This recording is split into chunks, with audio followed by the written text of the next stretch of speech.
This story is for the moment when revenge feels deserved and easy. That mix of relief and regret, strength and "did I just let them win?" is exactly where this story lives. In 1 Samuel 24, verses 3-7, we read about David hiding in a cave with his men while King Saul hunts him down. Saul wanders into that same cave to rest, not knowing David is in the shadows. David's men whisper that this is his chance to end the chase.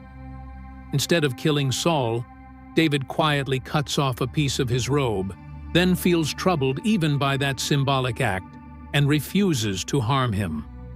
Observation first.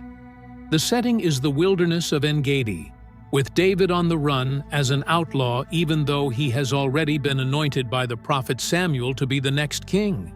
Saul is the current king, but he is paranoid and jealous, convinced David is out to take his throne.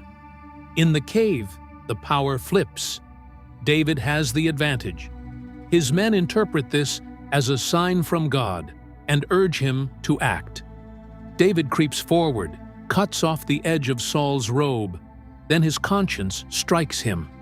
He calls Saul the Lord's anointed, using the word mashiach, and forbids his men from attacking. The contrast is sharp. Men pressing for revenge. David choosing restraint. An enemy vulnerable. A future king refusing to stab. Interpretation next. For the original audience, this story showed what kind of king David was becoming.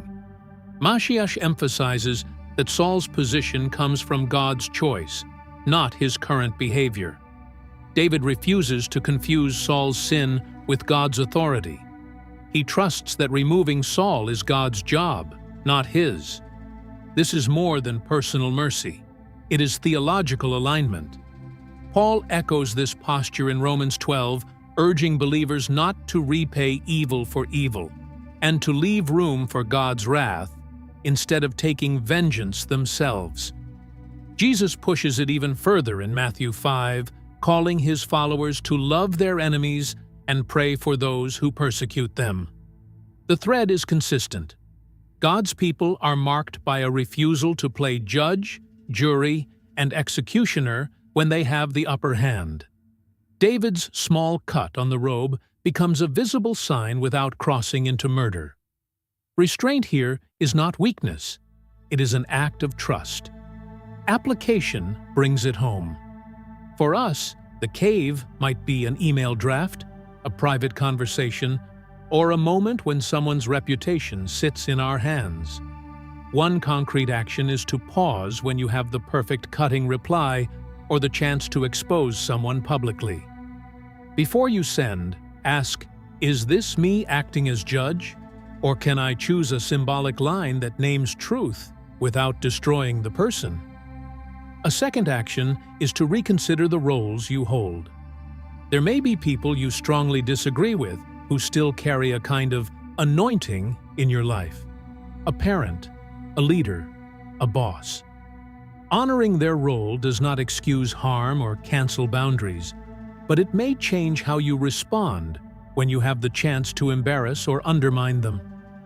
This week, look for one situation where revenge feels justified and choose a David-like restraint instead.